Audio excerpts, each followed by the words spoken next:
Dia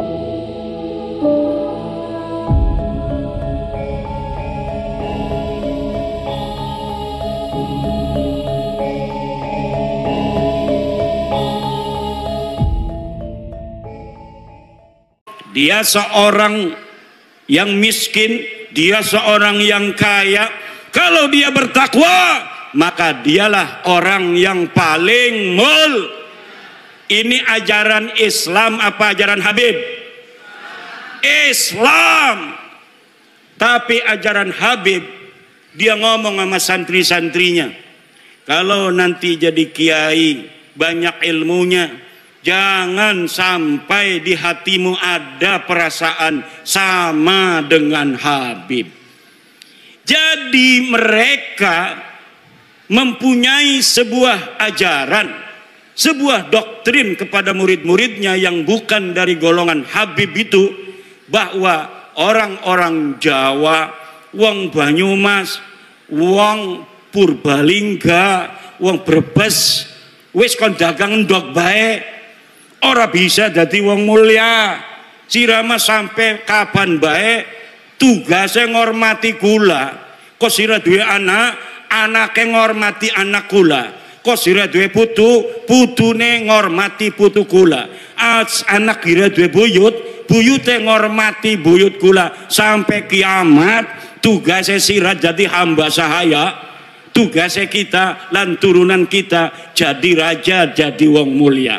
Ini ajaran Islam apa ajaran Habib? Ajaran Islam apa ajaran Habib? Ajaran Islam apa ajaran Habib? Ajaran Islam, siapa saja dia, dari siapa dia dilahirkan, tidaklah penting. Tetapi yang penting bagaimana dia nanti menatap kehidupan. Kalau dia belajar, kemudian pintar, dia bisa jadi presiden di Indonesia, walaupun dia hanya anak petani dari Purbalingga. Walaupun dia hanya anak seorang pedagang kecil di Purbalingga, kalau dia kemudian masuk STPDN, dia bisa menjadi bupati di Purbalingga. Siapapun dia, walaupun dia hanya anak seorang yang mencari limbah, pemulung, tapi dia kemudian masuk TNI, dia jadi jenderal, kemudian dia menjadi panglima TNI, itu adalah ajaran Islam. Dia bisa jadi jenderal, dia bisa menjadi AKBP, dia bisa menjadi kolonel, walaupun hanya anak seorang petani yang tidak punya sawah. Petani nyambut tapi abai nyelengi be alhamdulillah duite gena sekolah ning Akpol, duite sekolah ning perwira, akhirnya jadi jenderal. Maka di dalam ajaran Islam dan ajaran Pancasila tidak dinilai dia dari keturunannya, tapi dinilai dari prestasinya. Ini ajaran Islam sesuai dengan ajaran Pancasila. Tapi ajarannya rasis, Habib, lamun uang dudu turunan Habib, uang lanang ora bisa ngawin turunan Habib. Kenapa ora bisa? Karena kita mah turunannya Nabi. Jere siapa sira turun Nabi? Jere bapak kula. Bapak nirani jere siapa? Bapak kula nih ya jere bapak tua kula. Bapak tua kamu kata siapa? Kata, tapi saya minta buktinya. Tidak ada bukti. Saya minta dalilnya. Tidak ada Saya minta tes DNA, hasil tes DNA-nya haplogrup G. Orang yang bukan hanya mereka bukan keturunan Nabi, tapi juga mereka bukan orang Arab. Leluhur mereka orang Kaukasia, orang Turki yang tidak punya tempat. Mereka hidup nomaden, kemudian mereka tinggal di Kaukasus, kemudian dihancurkan, menyebar ke India, menyebar ke Pakistan, menyebar ke Eropa, menyebar ke Yaman. Dari Yaman pindah ning Indonesia. Ning Indonesia ngaku putune Nabi. Jadi wes ibu-ibu nurut ning kiai-kiai desa. Nurut ning kiai-kiai ning desa kita ana sing ngajar Fathul Qorib ning musola. Wonge 5 sing ngaji, sing siji ngantuk, sing siji izin. Tinggal wong telu, sing telu ning ngantuk. Ngajar Fathul Qorib kiai, dia yang ngajar ngaji, dia yang bawa kopi. Dia yang ngajar ngaji, dia yang bawa kopi. Kadang-kadang diamplopin yang ngajinya, saking pengen ngelihat orang itu masuk surga, sampai dia kiai ngajar ngaji, gawa kopi, gawa kue, gawa amplop maning. Alhamdulillah. Itulah orang-orang ikhlas. Lah sekarang Bu, karena mereka sudah tahu bahwa mereka itu gagal jadi keturunan Nabi, ngegawa-gawa Wali Songo supaya gagal jadi turunan Nabi. Kata mereka Wali Songo juga sama turunan Baklawi. Padahal dari zaman dulu mereka menghina-hina Wali Songo, keturunannya tidak ada. Wali Songo keturunannya terputus. Tapi sekarang sudah diteliti mereka bukan cucunya Nabi. Mereka katakan Wali Songo itu keluarga mereka, Baklawi. Rizik Syihab sebelum saya membuat tesis tentang bahwa para Khabib itu bukan turunan Nabi, dia ditanya oleh orang tentang Azmat Khan. Dia jawab, saya bukan ahli nasab, tanya saja itu ke Rabitah Alawiyah.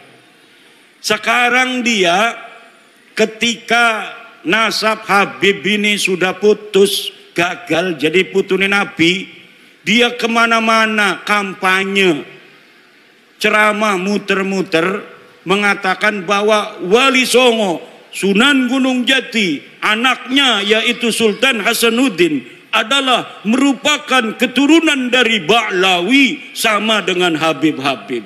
Iki arane pengen ngegawa Wali Songo rungkat kaya dewekanane. Mereka sudah rungkat, mereka tidak sudi, tidak ridho. Kalau hanya mereka yang rungkat, mereka juga ingin bawa-bawa Wali Songo yang asli putune Nabi. Wali Songo asli putune Nabi. Pengen supaya Wali Songo juga sama-sama putus nasabnya, sama-sama rungkat nasabe 2024. Ning dinti ceramah muter-muter pakai takbir lagi. Salah pakai takbir. Saudara-saudara, Sunan Gunung Jati punya istri Nyai Rara Santang, takbir. Ligane salah. Nyai Rara Santang itu bukan istrinya Sunan Gunung Jati, tapi ibunya Sunan Gunung Jati. Harus minta maaf. Semakin ngomong semakin banyak salahnya dia. Karena apa? Bukan ahli nasab, enggak ngerti nasab, maksa-maksain bicara nasab. Saking marahnya sama saya, marah bener sama saya itu. Saya sejak kecil jadi cucu Nabi, masa mau mati jadi mantan cucu Nabi? Yang bener aja. Ama Roma Irama marah juga.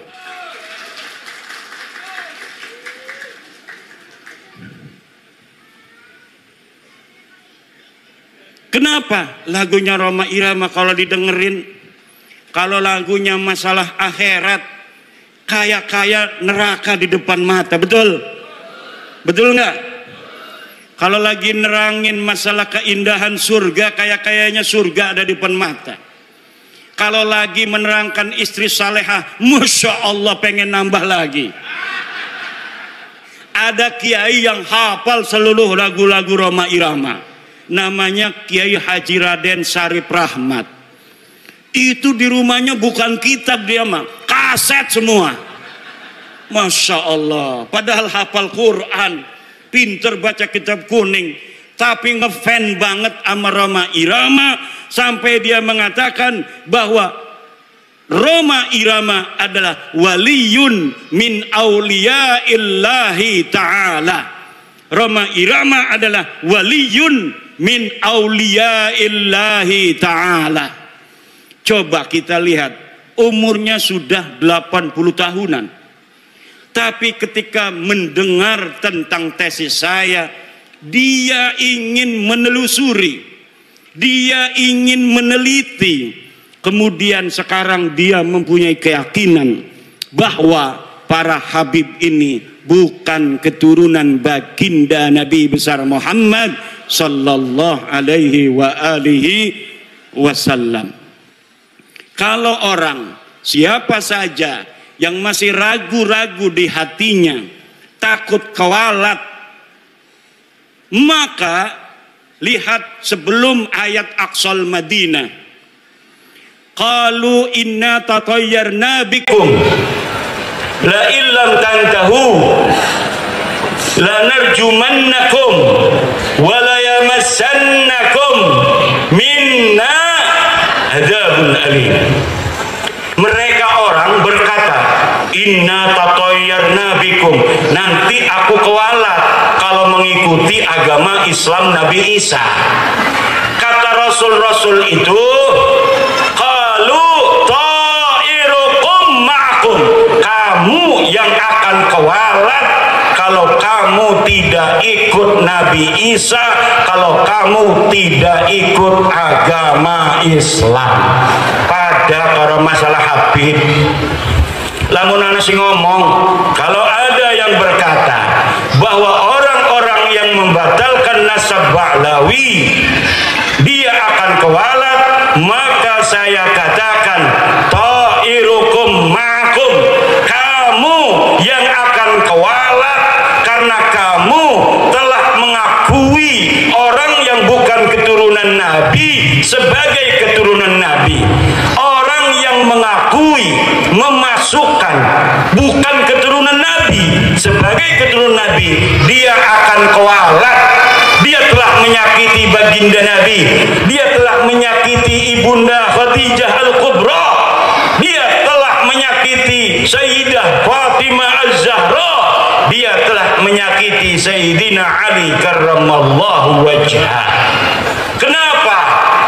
Kenapa kamu yang akan kualat? Karena kamu mengaku durian Nabi, tidak punya dalil. Aku Imaduddin Usman membatalkan nasab kamu dengan dalil-dalil. Ini dalilnya dari kitab nasab.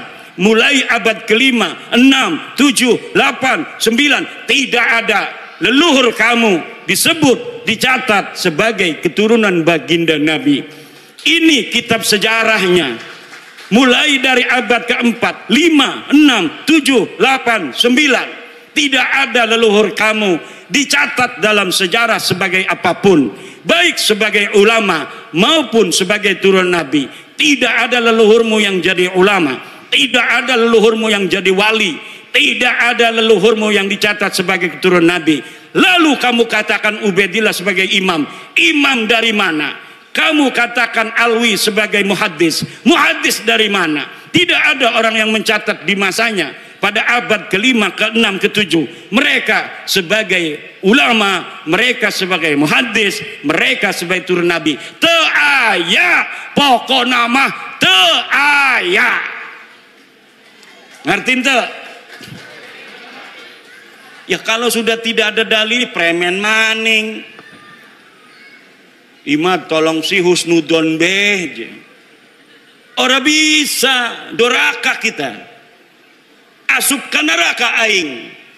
Lamun geus nyaho sia lain keturunan Nabi, tapi orang masih ngomong sia turun Nabi, aing asup ka neraka. Aing mah embung asup ka neraka eta. aing mah embung asup ka neraka. Kita mau ora pengen manjing neraka. Ku ibu-ibu pengen ora manjing neraka? Bu, pengen ora manjing neraka? Ari boten aja nganggep Baklawi turun nabi maning ya. Lamun masih nganggep turun nabi manjing neraka. Ada kiai protes sama saya. Hai Kimat, kenapa pernah mengatakan walaupun ulama-ulama di dunia memfatwakan karena suatu hal Baklawi sebagai cucu Nabi, saya tidak akan terima. Saya pernah ngomong begitu, betul. Tapi Pak, lihat kata-kata saya, dengar kata-kata saya, ada kalimat karena suatu hal. Kalau ulama-ulama sedunia berfatwa memfatwakan karena suatu hal Baklawi sebagai cucu Nabi, saya tidak akan terima. Itu kalau dia berfatwanya tidak pakai dalil. Karena suatu halnya itu misalnya pertemanan, seperti Syekh Ali Jum'ah Mesir, karena berteman dengan Habib Umar bin Hafid, dia kemudian mengisbat Baklawi. Syekh Ibrahim bin Mansur, karena dia sama-sama nasabnya putus, dianggap putus oleh orang Arab, haplogrupnya juga bukan J1, Ibrahim bin Mansur. Akhirnya Ibrahim bin Mansur sekarang membantu Baklawi, Baklawi membantu Ibrahim bin Mansur. Itu namanya karena suatu hal. Kalau mereka datang dari seluruh dunia membawa dalil, maka kita terima, walaupun itu akan mustahil. Mustahil ditemukan dalil-dalil tentang ketersambungan Baklawi. Kenapa saya berani mengatakan mustahil? Karena algoritmanya tidak memungkinkan. Kenapa tidak memungkinkan? Karena di abad 9 saya sudah ainul yakin melihat dalil-dalil bagaimana mereka membangun nasab itu di abad 9. Tidak ada sebelumnya.